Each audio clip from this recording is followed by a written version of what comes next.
Good day, grade 10s. Today we're going to learn about the state of matter and the kinetic molecular theory. So from grade 9 and grade 8 and previous grades, you learn about states of matter. There are 3 states of matter. So matter exists in 3 states. Matter exists in 3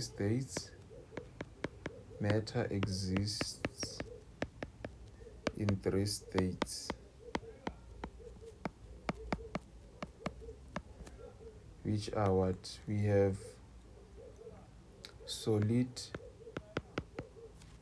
and then we have liquid, and then we have gas, right? In solid, you have the particles are packed closer to each other. So the particles inside solid are packed closer to each other, and then in a liquid they just slide around each other. So a liquid will look like this, and in a gas they are far apart from each other. So you can have a situation like this. So the particles in a gas are sort of far apart from each other. And then matter exists in these 3 states. And then we have what we call diffusion. Diffusion is the movement of particles from areas of higher concentration to areas of lower concentration.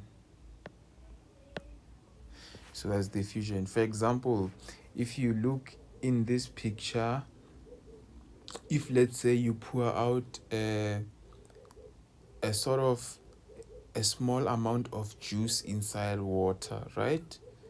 Let's say that juice is sort of strong juice, and we just pour a small amount of it inside water. When you pour it inside of water, it will diffuse inside the water, meaning it will move from higher concentration to a lower concentration. So it will reach a point whereby the whole amount of juice now colors the whole water, right? Yes. So as it spreads inside the water, it loses its concentration, right? It loses its concentration relative to the water. So that's what diffusion is all about. So you can see here the particles are diffusing, right? So it's the movement of particles from areas of higher concentration to areas of lower concentration. So the particles sort of spread inside the material, they spread inside the substance. So the particles basically spread inside a substance. So initially we'll have the particles, they will be closer. So this will be the initial stage where the particles are packed closed, right, to each other. Then once the diffusion process begins,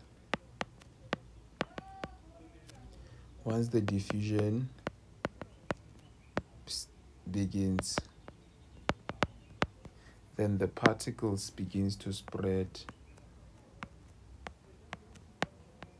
You see, the one particles goes that direction, and they are diffusing. They start to diffuse, so that the particles now begin to spread, and then you have this situation. So now the particles begin to spread.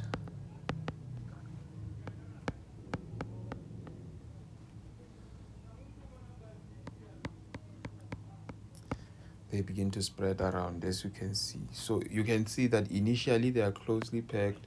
So this is a situation where when they are initially packed, they are at high concentration, right? High concentration. But the moment now they are diffusing and they are spreading, and then now you have lower concentration. So now you have lower concentration taking place, because now they are spreading, right? So you no longer have the substance that is stronger. That substance is sort of being diluted. You can think of it as dilution, right? Yeah. So that's diffusion. Then Brownian motion. Brownian motion. So in 1828, Robert Brown observed that pollen grains suspended in water moved about in a rapid irregular motion. What is now known as Brownian motion is the random movement of microscopic particles suspended in a liquid or a gas. So Brownian motion is what? Is the random movement. Brownian motion is the random movement.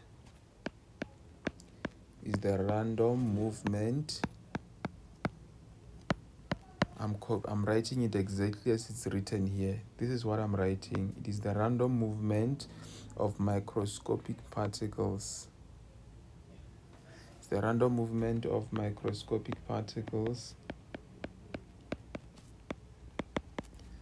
Microscopic particles suspended in a liquid or gas. Yes. Suspended in a liquid or gas. It is caused by collision between these particles and the particles of the liquid or gas, and is the mechanism by which diffusion occurs. So the random movement of the microscopic particles in a liquid or gas is what we observe as diffusion, right? Because if I have, for example, let's say I have a glass of water, right, and I put the strong juice here, right, the particles of this juice, they will collide with the particles of water, and then they will start moving at different, this particle will move in this direction, this one will move in this direction, and then as this juice is diffusing inside the water, we will see this particle will take that direction, and then so the motion is random, as you can see. So they will be random. And Brownian motion is what Albert Einstein used to prove the existence of particles or atoms. So then they will move in that direction like that, right? So this is how you see, this is the random movement. The reason why it's called random is because of the particles, they collide, right? As they are busy, they experience collisions. So it is caused by the collisions between these particles and the particles of the liquid. So they collide with the particles of what? Of water. So you have water inside is water, and then you have these particles, the particles of this substance. So these particles here, they collide with water particles. So they collide with water particles. Yeah, so and later Albert Einstein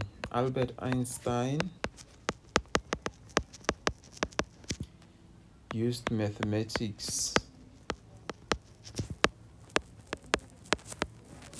He used mathematics to explain Brownian motion.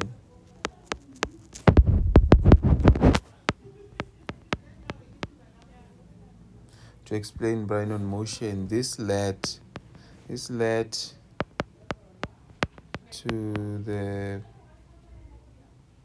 proof that atoms exist.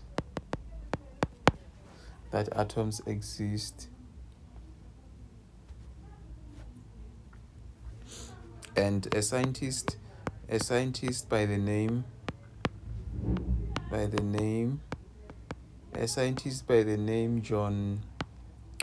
Jean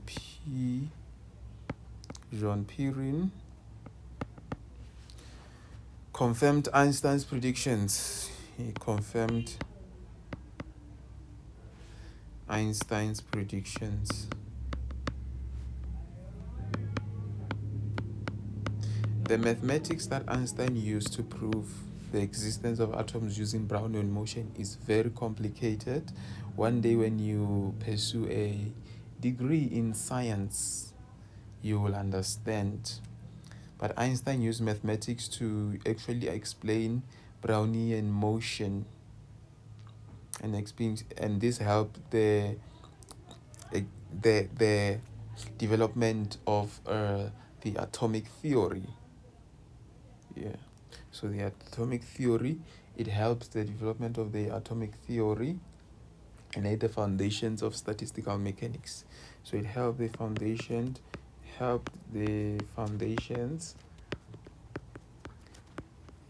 of atomic theory,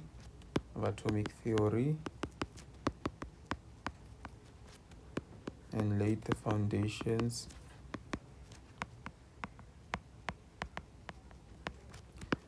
for modern physics.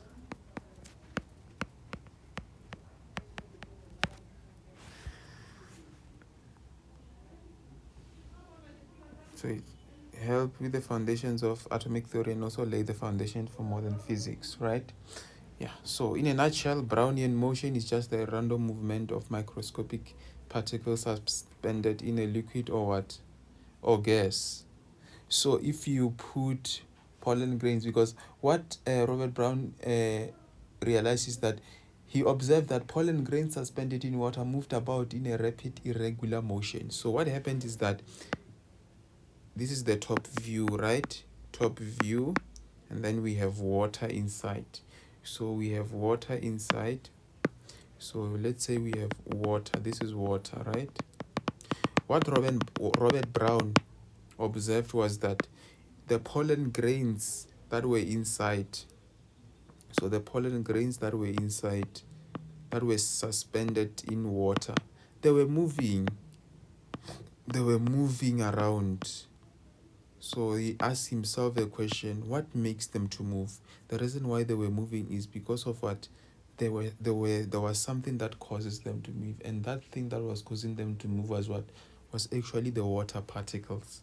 So the movement of the water particles was responsible for making the pollen grains to move. And that's how Einstein was able to use Brownian motion to actually explain that atoms exist and they are the reason why these pollen grains are actually moving.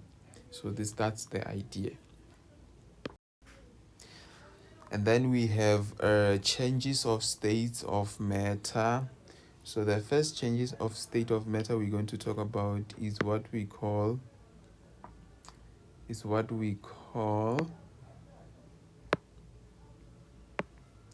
so the first changes of state of matter we're going to talk about is the boiling point. So we're going to talk about boiling point. What is boiling point? Boiling point is the temperature. This is the temperature at which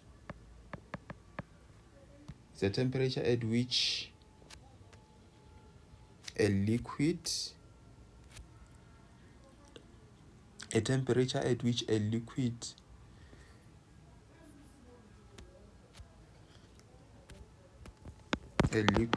starts to boil.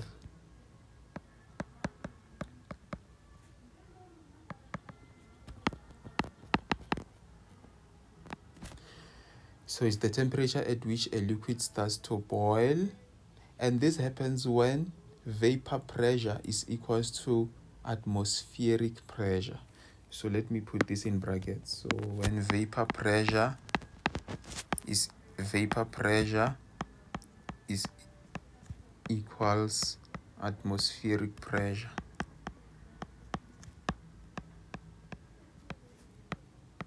So this happens when vapor pressure equals atmospheric pressure. And then we have melting point. So this is boiling point. And then the second one, we have melting point.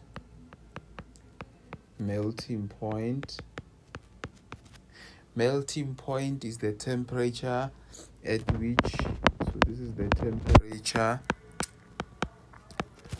at which, melting point is the temperature at which solid changes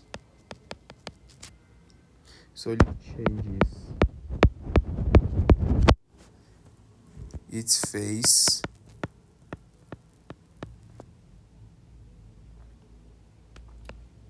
from, is the temperature at which a solid changes its phase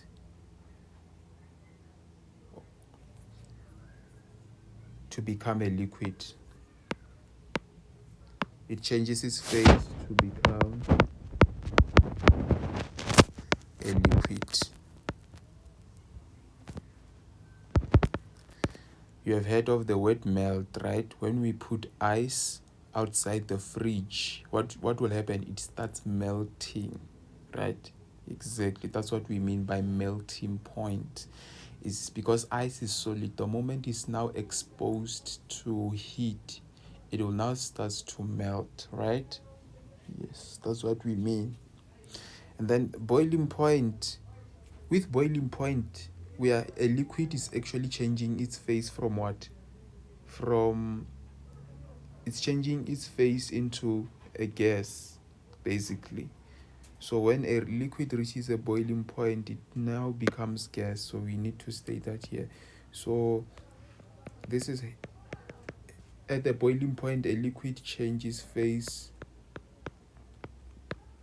to become gas. We have to state that. So with a melting point is the temperature at which a solid changes its phase to become a liquid, right? And then we have freezing point. We have freezing point.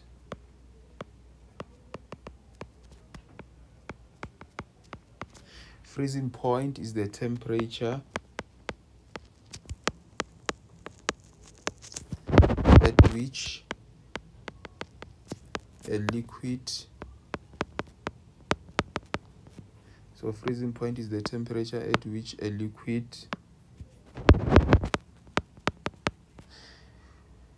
changes its phase to become a solid. You have heard, when we freeze things, we want them to be what? To be ice. For example, if I'm saying I'm freezing the water, it means I want the liquid water to turn into ice. That's what we mean here. And then we have condensation. Then we have different processes, right? So we have condensation. Condensation is the process of going from a gas to liquid, right? And then we have sublimation, is the process of going from a solid to a gas. And then we have deposition, is the process of going from a gas to a solid. And then we have evaporation, is the change of a liquid to a vapor at any temperature below the boiling point. So, but I am going to just make a diagram to summarize some of the processes, right? So let's do this diagram here. So in this diagram we have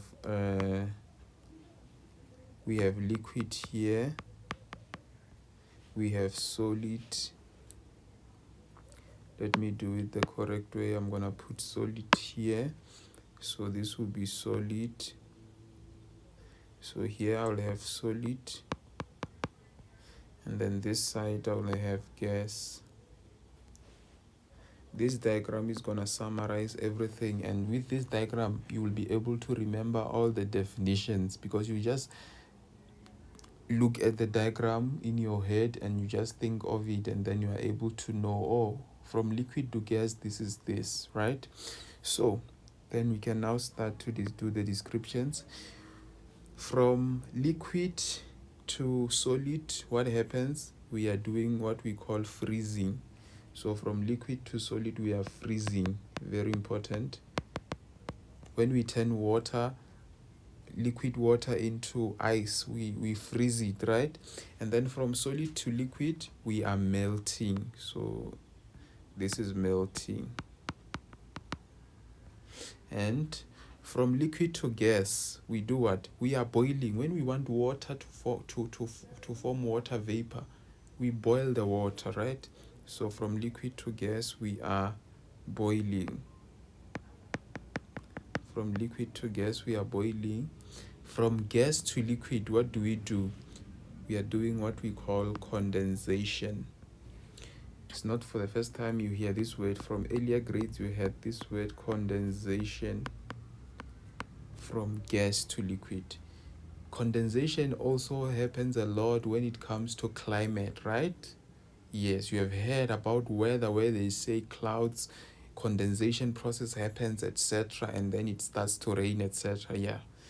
So condensation is when we move from gas to liquid, and then we have what we call deposition. Deposition is when we move from a gas to a solid. So from gas to solid, we call the process deposition. And then from solid to gas, we call that process sublimation. So the process of moving from solid directly to gas is called sublimation.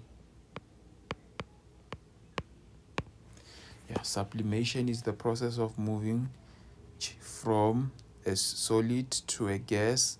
So if you are asked to define deposition, you will just say is the process of moving from a gas to a solid, and sublimation is the process of moving from a solid to a gas, right? So that's how you will think of it. And then condensation is the process of moving from gas to liquid, right? So yeah, so I just wrote 3 definitions, but you can write the definitions by yourself by just looking at the diagram, right? Just as I said, condensation. What is the definition for condensation? The process of moving from a gas to a liquid, or is when a substance changes its phase from gas to become liquid. So that's condensation. So there are many ways to write the definitions. Another way of writing freezing point, you can just say it's the process of moving from solid to liquid. The difference here is that here we are talking about freezing point, meaning we want the specific, the definition wants you to state the specific, because when you say a point, we are referring to a temperature, right? But if I just say define freezing, freezing is the process of moving from liquid to solid. That's freezing. But when I say what is freezing point, I'm not asking for the process, I'm asking for the temperature. So at what temperature does that happen? So for example, we can just ask condensation point. What is condensation point? That means I'll be asking the temperature at which condensation happens, right? The condensation point is actually the temperature at which a gas will start to change its phase from to become liquid. So that's what we mean. So you must understand the difference, the process and the temperature at which the thing changes its phase. Very important to remember that. And then now we have what we call temperature curves. Temperature curves. So if you look at these temperature curves, we have remember we have 3 states of matter, right? So we have 3 states of matter, namely solid, liquid, and gas, right? Now I'm going to use this heating curve to actually talk about water. So we are going to talk about water, and then we know what is the melting point of water. So the melting point of water, so water starts to melt at what temperature? At 0 degrees, right? So the melting point of water is actually 0 degrees Celsius. So we are going to plot this on the graph. We are going to plot this on. So when we plot it on the graph, this is what we will have. So we will have this situation, and then this part here we will call it, we'll call this part here the melting point of water, which is 0. So this will call that this is the melting point.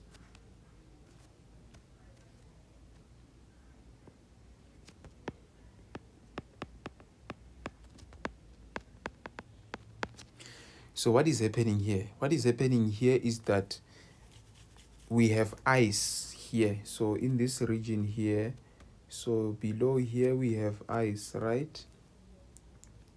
We have ice from here. Between this, we actually have ice. We have ice. So here we have ice, right? And then now the temperature is gonna increase, right? Until it reaches what we call 100 degrees Celsius at this point. So at this point, the temperature is gonna increase until it reaches what? It reaches 100. When the temperature is 100 degrees Celsius, we call that boiling point. So here we have boiling point, right? And then between melting point and boiling point, we have what we call a liquid. So between boiling point and melting point, the substance is a liquid. So here we have basically liquid water, right? And then here is ice water. It's in the form of ice, and then we know that it's solid, right? It's solid. And then beyond boiling point, what happens? So if we extend the graph,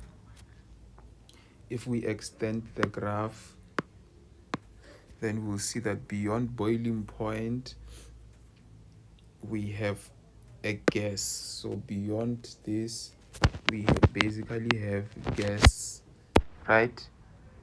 Which is water vapor, right? So you have water vapor because of what? Because of the temperature is above the boiling point. So when the temperature is above the boiling point, then you have a gas. So when temperature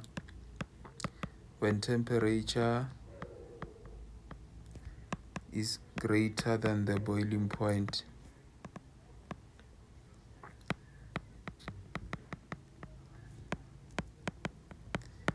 the substance is in the gas phase. So the substance is in the gas phase when the temperature is between 0 degrees and 100 degrees Celsius, or is between melting point and boiling point. The substance is in the liquid phase. So it means here basically we are in the liquid phase. And then here in this section we are in the solid phase, as we have shown.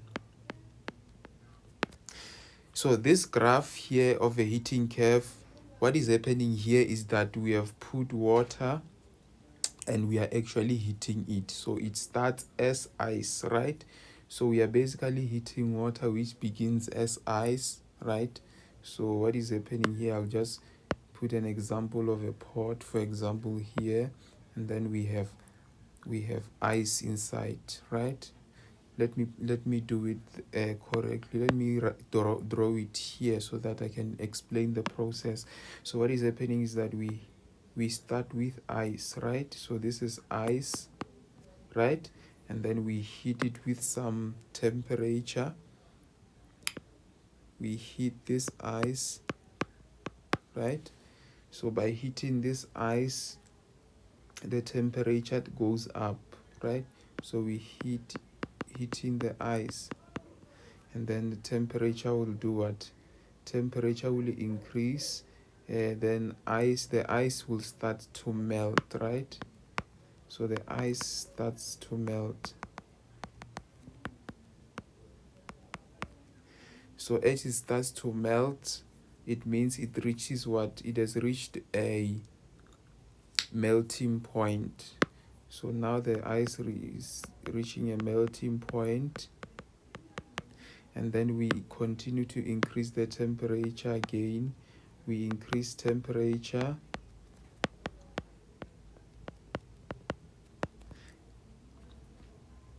and then the ice will start to do what? The ice will start to boil. At some point, then the ice will start to boil. So the ice will melt and it will become what? It will become a liquid. So it becomes a liquid. Then we increase the temperature. We increase the temperature again. And then the ice will start to boil. The liquid water starts boiling. So once it starts boiling, it means it has reached boiling point, right? And then if this continues, if the heating continues, then above the boiling point,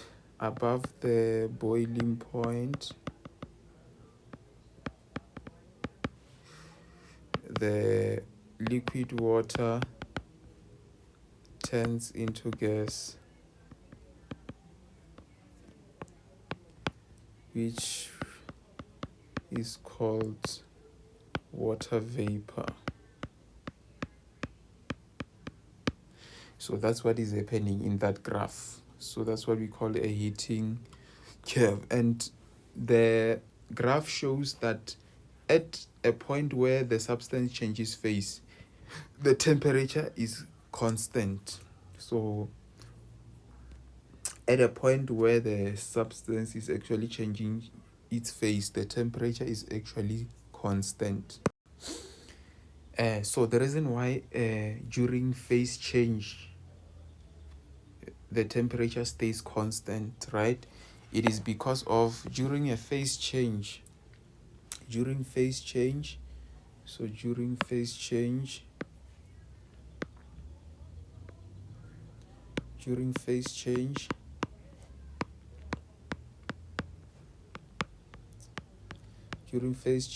temperature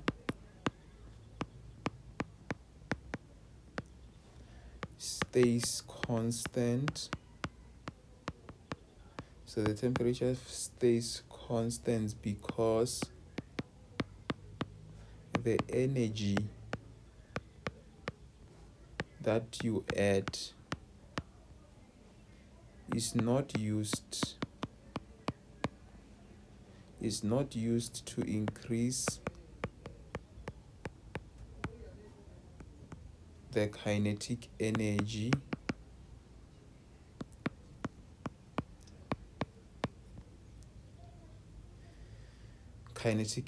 of the particles. Rather, it is used to break the intermolecular forces.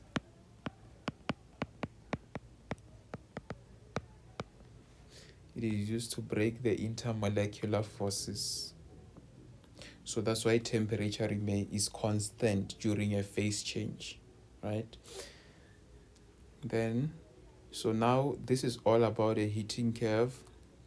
And then now we're going to explain the cooling curve.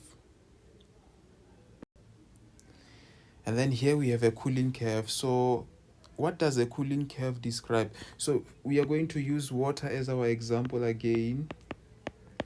A cooling curve means we move from what? We move from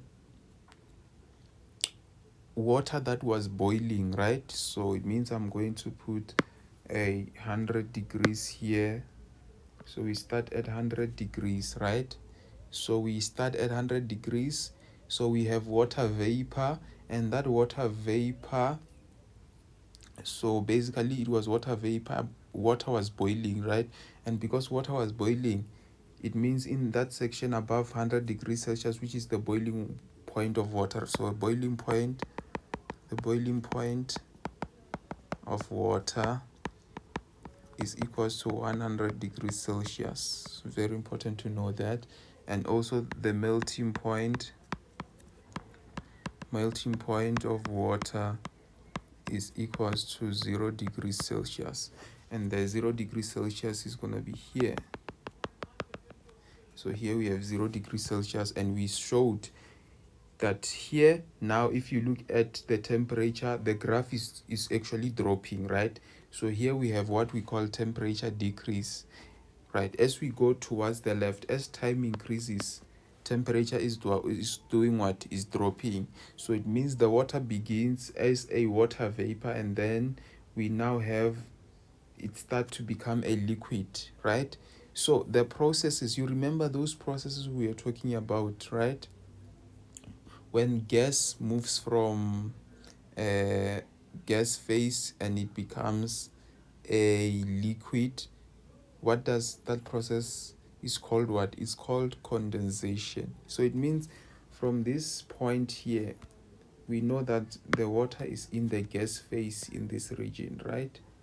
It's in the gas phase, but because it's moving from a gas to a liquid, once it reaches the boiling point, right, it becomes a liquid, right? And then because now this is a cooling curve, the boiling water is now what? The temperature is dropping. So now we end up having a liquid here. The temperature again is dropping, right?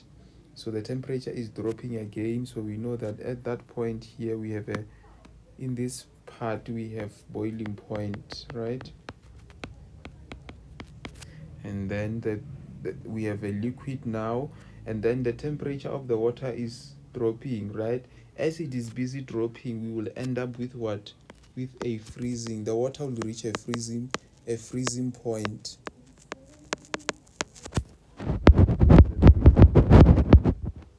It's no longer a melting point. Why? Because now the temperature is going down. So now we reach a freezing point.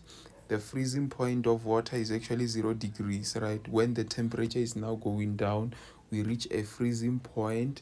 Once we reach a freezing point, the section here will represent what? It will represent ice. So then the water now is in the solid phase, so which represents ice. And then here it's in the liquid phase, as you can see, and then that's a cooling curve. So here we have a temperature decrease. You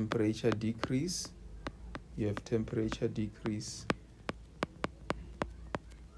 And then you remember those processes from gas to liquid. We experience what? Condensation.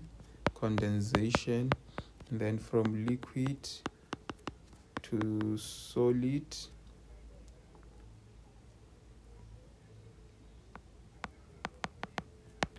That's freezing. So that's freezing. And then this is what is actually happening in this diagram. So you can think of it like you have water that was boiling, and then that water now is put inside the fridge. So the temperature of that water is gonna drop, right? As it drops, it will drop and drop until it reaches what? Until it becomes ice. So that is what is happening. It means it's cooling down. So that's the whole idea, right? So the freezing point is at 0 degrees, and then below the freezing point you have what? You now have water in its solid phase. So here it's in the liquid phase, and now it's in the solid phase. So I hope now it makes sense. And then now we can talk about other phenomenon of the kinetic molecular theory. I hope the graphs make sense. These graphs are not that difficult, but here I talked about water. So you can have a graph that is talking about a different substance that will have different freezing point or boiling point, or boiling point, right? And also, we cannot say here is boiling point. We are not supposed to say boiling. Remember, we are cooling the water, right? So it's supposed to be what? Condensation. So that's my mistake. So it's supposed to be condensation. Remember, we are cooling the water. So the water starts as a gas, and then it will reach a condensation point. The condensation point is actually the opposite of what? Of boiling, because now we are cooling it, right? So it reaches a condensation point. Once it reaches a point condensation, remember, condensation is a process where gas changes to become what? To become a liquid. So gas becomes liquid at condensation point. Yeah, so that was a small mistake, right? Yeah, so the condensation point happens at 100 degrees Celsius, right? And the temperature is what? Is 100 degrees Celsius for condensation, is the same as that for boiling. It's just that here the temperature, we are cooling down the water, and melting point is 0 degrees Celsius. So for the opposite of melting is what?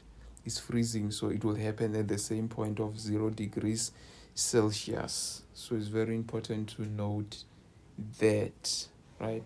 So as time progresses, and then we are cooling down the water, we are decreasing the heat and everything. This is what will happen, and we'll see this happening. So that we started with a gas, and then it becomes a liquid, and then it becomes a solid. So this is what cooling the cooling process. This is the cooling process, and where we see that from gas to liquid, we are having condensation. And then from liquid to solid, we have freezing.